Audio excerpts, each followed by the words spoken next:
Smart Ideas avec jeveuxaider.gouv. Bonjour Joe Ashkar, bienvenue. Merci de m'accueillir. Vous êtes le responsable des opérations de jeveuxaider.gouv. C'est quoi ?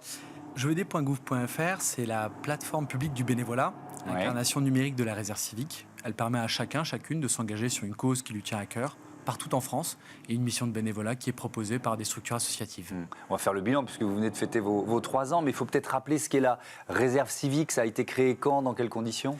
La réserve civique, c'est une loi. En fait, c'est un dispositif, un service public qui a été créé en 2017 par la loi Égalité-Citoyenneté, et en fait qui prend ses racines dans le rapport Pour que vive la fraternité, publié et rédigé par Jean-Marc Sauvé et Claude Onesta à la suite des attentats de 2015, dans lequel il proposait la création d'un dispositif public qui permettait à chacun de contribuer à la solidarité et à la fraternité en France. Et alors donc cette plateforme jeveuxaider.gouv.fr, créée il y a 3 ans tout juste, quel bilan vous pouvez faire après 3 années ? La plateforme a été lancée pendant le Covid en mars 2020 et nous avons soufflé la 3e bougie la semaine dernière. Alors quel est le bilan ? C'est devenu un outil de résilience face à des crises. On va vivre de plus en plus de crises ces prochaines années. On l'a vu avec le Covid, on l'a vu avec l'accueil des déplacés et des réfugiés ukrainiens et on va le voir sans doute avec les évolutions et les changements climatiques. Si on doit faire un bilan, c'est aujourd'hui 460 000 bénévoles inscrits, plus de 11 000 organisations partenaires dans 8 500 associations. Et si on retient un chiffre clé, c'est le suivant, c'est 500 bénévoles s'engagent chaque jour pour une mission de bénévolat. Mais alors, des missions, c'est très varié. C'est quoi les missions qui sont proposées en fait ? On retrouve plusieurs formes de missions.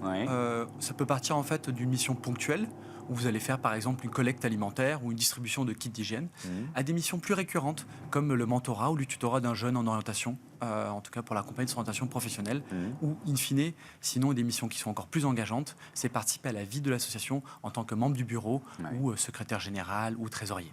Comment vous les choisissez, entre guillemets, ces associations ? Vous faites, comment vous validez leur objet ? Parce que bon, c'est à la fois un élan de solidarité et un maillage territorial qui est impressionnant. La France est un pays de bénévoles et d'engagés, mais il faut savoir où on met les pieds en quelque sorte. Tout à fait. Les organisations qui s'inscrivent doivent respecter la charte de la réserve civique. Elles ont un but, elles défendent un intérêt général. Elles n'ont pas de vocation cultuelle ou politique. Et toutes les organisations qui s'inscrivent et les missions qui sont publiées sont modérées. On a donc des référents territoriaux qui s'assurent que les organisations qui s'inscrivent sont conformes à la charte et qu'elles ne proposent pas, par exemple, de missions à caractère culturel, politique ou discriminatoire. Alors, vous lancez en ce mois d'avril l'opération Printemps pour la planète. C'est quoi l'objectif ? Alors, Printemps pour la planète répond à plusieurs objectifs. Dans un premier temps, c'est l'éveil écologique. C'est comment faire en sorte que nos concitoyens, concitoyennes prennent conscience de l'impact de leurs actes dans la société et notamment sur l'écologie. Le deuxième objectif, c'est d'inciter à l'engagement sur ces thématiques-là avec des missions de bénévolat. C'est une opération qui est réalisée en partenariat avec la Fondation J'agis pour la nature, la plateforme J'agis pour la nature de la Fondation Nature pour l'homme. Et partout en France, nous allons proposer des missions de bénévolat. Ça peut être par exemple des missions de sensibilisation en milieu scolaire, des missions d'éducation en fait à l'écologie, afin de protéger la seule planète que nous avons, la planète Terre. Une opération comme celle-là, elle se prépare combien de temps à l'avance ? Est-ce que vous identifiez finalement auprès de bénévoles existants des demandes, ou alors auprès d'associations des demandes spécifiques ? Comment ça se passe ? Alors, on organise à l'année environ 6 opérations. Donc, Printemps pour la planète, c'est la première. Généralement, il nous faut 2 mois de préparation. La première phase, c'est de compréhension des besoins. C'est où sont les besoins des structures qui publient des missions et quelle est la nature de ces besoins.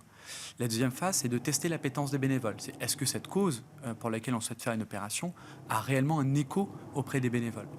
Une fois qu'on a pu confirmer en fait un besoin de la part des structures et une envie des bénévoles de s'engager, on identifie des partenaires avec qui on va structurer et déployer l'opération. Ça peut être des partenaires médiatiques, ça peut être des partenaires associatifs, ça peut être des partenaires, on va dire, plutôt de la collectivité territoriale, puisque l'engagement se fait sur le terrain. Une fois cette identification faite, on commence, on va dire, à préparer, on va dire, opérationnellement l'opération par la sélection des missions, garantir une représentativité sur les territoires pour permettre à chacun de s'engager. Et après, s'ensuit une phase de communication. L'opération Printemps pour la planète se déroule du 3 au 23 avril. Et ben voilà, on a fait passer tous les messages. Merci beaucoup, Joe Ashkar. Printemps pour la planète, vous pouvez y participer grâce à la plateforme jeveuxaider.gouv.fr. Voilà, c'est la fin de ce numéro de Smart Impact. Merci à toutes et à tous de votre fidélité à Bismart, la chaîne des audacieuses et des audacieux. Salut.